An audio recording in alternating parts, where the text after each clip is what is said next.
Bienvenidos a una nueva edición de Unicom TV. Nos acompaña el médico forense español Juan Manuel Cartagena, experto en temas sobre violencia hacia la mujer, quien se encuentra en Uruguay participando del Seminario Internacional sobre Investigación Criminal de Femicidios y otros crímenes de odio. Bienvenido a Uruguay.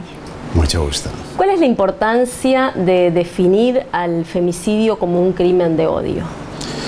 Bueno, el femicidio supone, en su contexto, en su definición más amplia, la muerte selectiva de la mujer por el hecho de ser mujer. Requiere, por tanto, de que se produzca un homicidio y luego una característica que es la selectividad dentro de ese homicidio, la selectividad de la mujer por el hecho de serlo. ¿Cuáles son los escenarios del femicidio? Los escenarios del femicidio son muy variados y además no son estáticos, son dinámicos, están en continua evolución, como se ha podido observar a lo largo de los años. Tenemos los femicidios llamados íntimos, que son el contexto habitual de violencia de la pareja y finalmente muerte, o el de la agresión sexual, la violación y muerte.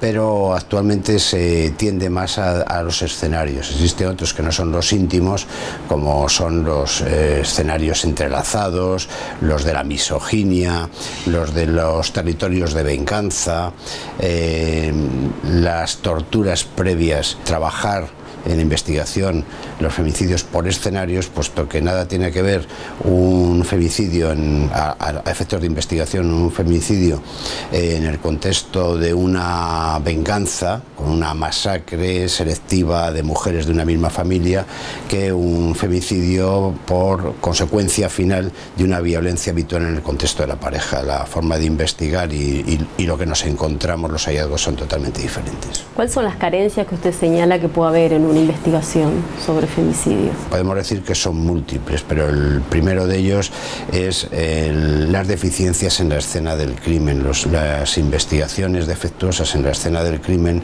conllevan en muchos casos el prejuzgar causas de muerte que realmente no son. Por ejemplo, era muy frecuente y se derivaba de aquel estudio de Naciones Unidas y de la Agencia Española, pues por ejemplo el que aparecían cadáveres en las orillas de los ríos y se consideraban como ahogamientos, o una mujer aparecía colgada y ya se le ponía el marchamo de que se había suicidado. Evidentemente una investigación profunda pues nos lleva claramente a observar que la causa de la muerte era distinta, que era una muerte violenta de etiología médico-legal homicida y con un claro componente selectivo de la mujer que hacía que fuera un feminicidio.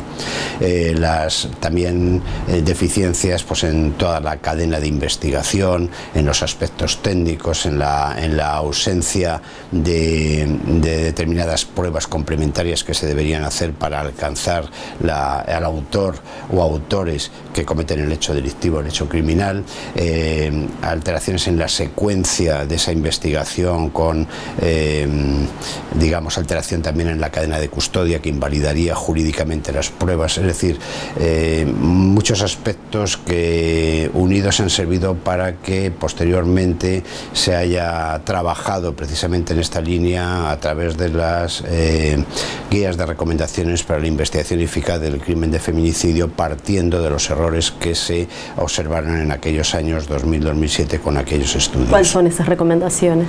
Las recomendaciones es una guía muy completa que está permitiendo, yo tuve el honor de desarrollarla por parte del equipo forense y coordinar el equipo forense que hicimos aquella guía, pero en la que también intervinieron juristas, por ejemplo un abogado y catedráticos de Derecho Penal y Derecho Internacional.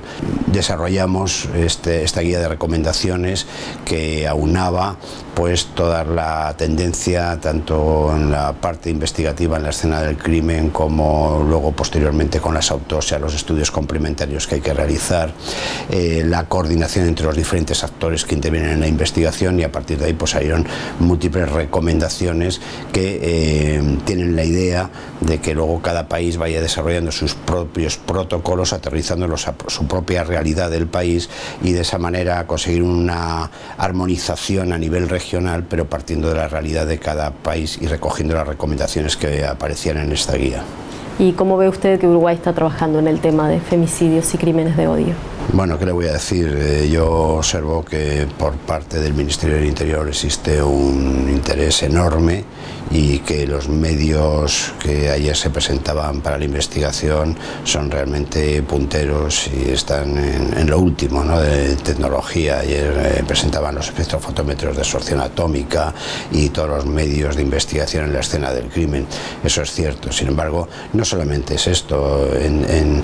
Yo puedo hablar a nivel regional, a nivel de otros países de América Latina, y seguro que también hay líneas de mejora en Uruguay como en cualquiera de los otros países, sobre todo en la intercomunicación y el flujo de comunicación efectivo que debe haber entre los diferentes actores, máxime ahora en Uruguay, cuando existe un sistema acusatorio penal donde ahora ya instruye el fiscal, y todo esto supone una modificación en el lugar de los hechos, en la instrucción, la fase de instrucción, dado que la investigación ahora, quien la lleva, quien dirige la instrucción, el levantamiento de cadáver, la escena del crimen en los feminicidios, es el fiscal, y por tanto ahí tendrá que haber unos ajustes en cuanto al resto de operadores, de investigadores, tanto policiales como de medicina forense, en auxilio a la Administración de Justicia, en auxilio al Ministerio Público, sobre los datos que se puedan obtener no solamente en el lugar de los hechos, sino posteriormente en las autopsias y los estudios complementarios que dé lugar.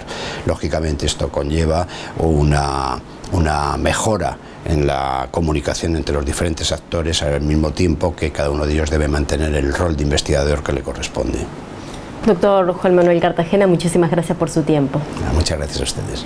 Con ustedes nos reencontramos en otra próxima edición de Unicom TV. Hasta entonces.